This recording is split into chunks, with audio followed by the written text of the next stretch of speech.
Ayun na mga lot, na top coat na natin yan. Hologram black. So, pakita ko sa inyo So, ayan siya pag naka-top coat. Di ba? Mas lalong lumabas yung pagka-hologram niya. Tapos lumabas din yung chongo. Hold up. Hey, all my niggas who be thinking we saw. So, ayan no. Ganda no. Tapos, ito yung ibang kaha, mga lot. Ayan. Oh, swabe. Oh, di ba? Ayan. Tapos, ito siya pagka hindi masyadong mailaw. Ayan. Kita pa din yung pagka-hologram. Di ba? So, bangan natin yan, mga lot. Tingnan natin yan pagka nakabit na to.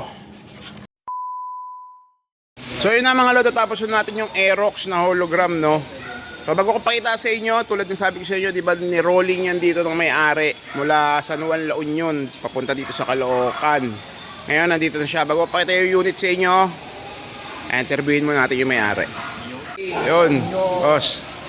Ayan, La Union Loop. Ayan, siya yung may-ari. Taga saan ka ulit, boss? San Juan. San Juan, La Union. Ayan. Rolling niya yung motor niya dito. Ginising niya ako ng 5:30 ng umaga. Ayan. Naginip pa ako nun nung pagdating niya. Ayun, baka may gusto ka shoutout, boss? Yun, shout out sa lahat ng taga San Juan, ay sa mga taga San Juan, tsaka sa Sports Silog. Yun. Sa mga gustong magpa-repaint, ayan. No doubt dito kay Boss Toria. Yun, thank you, boss. Thank you. Tapos, San Juan, La Union, no? Oo. Ayun, Orbis Tondo, malapit siya doon. Sa mga surf, no? Surf. Yes. Ayan, pupunta ulit kami dyan susunod. Yun, no? Ayun. So, ngayon, ito na yung unit niya.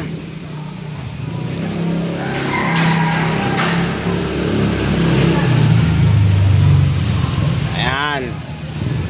Ayan yung hologram black. Diba? Papansinin nyo, diba? Dito, ganyan yung kulay nyo. Ayan, lumalabas na agad yung hologram. So, pakita ko sa inyo yan sa araw. Sige, pass mo lang. Ganyan lang, Neng. Yan. So, ayan naman siya sa araw. Pag tinamaan siya ng araw, mga lot.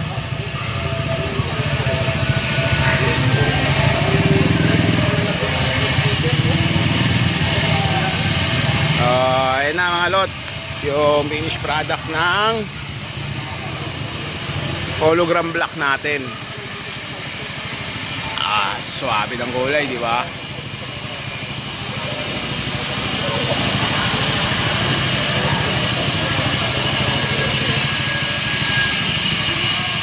Putan lang natin, tapos